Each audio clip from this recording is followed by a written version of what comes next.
Welcome to the C Engineer webinar for modal analysis. My name is Yannick Franken and I work as Product Service Engineer for C Engineer. The goal of this example is to illustrate the modal analysis. We will start from a project that is already modeled and that contains both 1D and 2D elements and steel and concrete. We start this example by ticking on the dynamics functionality. After ticking on the functionality, the dynamics menu will appear in the main menu. The first step will be to set up the mass model. Every mass will be stored in a separate mass group. The first mass group will contain the self-weight.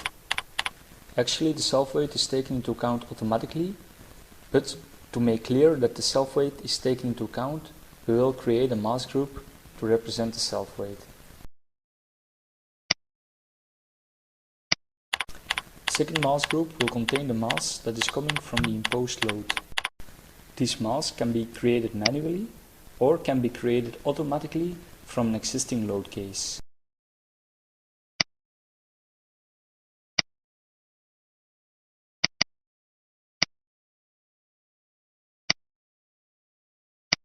The mass that represents the imposed load is 509 kilograms per square meter. This mass was created from the surface force of 5 kN per square meter.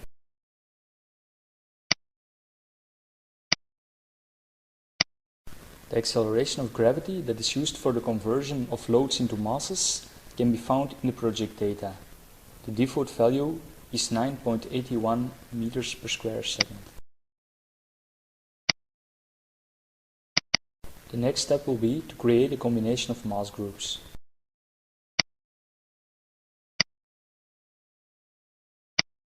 Mass group 2 will be given a coefficient of 0.8 because it's a mass coming from a variable load of category E.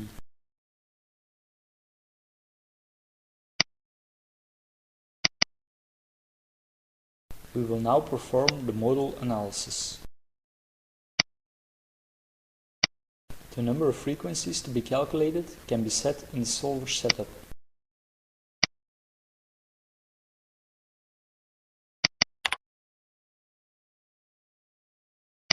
A mesh refinement for both the 1D and the 2D elements should be defined in the mesh setup.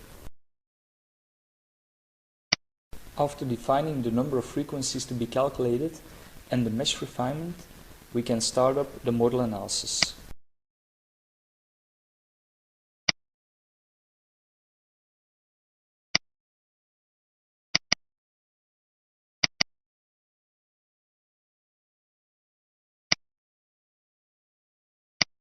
In the results menu, the table with the eigenfrequencies can be shown.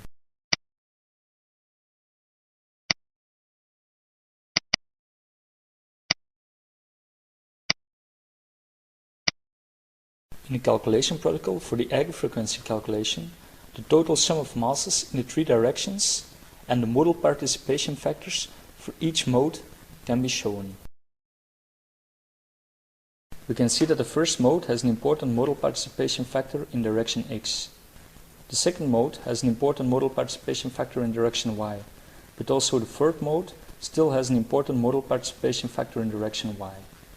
For seismic analysis, the total modal participation factor for all modes should be at least 90%.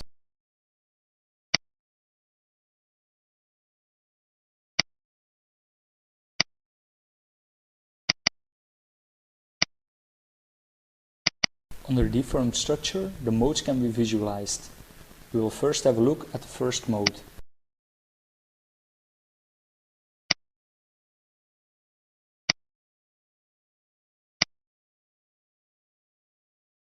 On the screen, the way of deformation for the first mode can be seen. It is also possible to animate this way of deformation.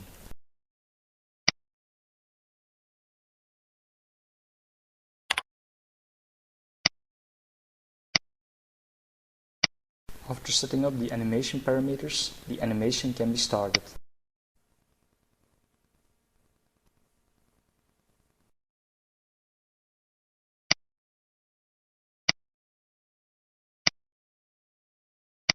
The second mode shows a way of movement in the y direction. Since the other modes can be shown in a similar way, we will end the webinar presentation of modal analysis here.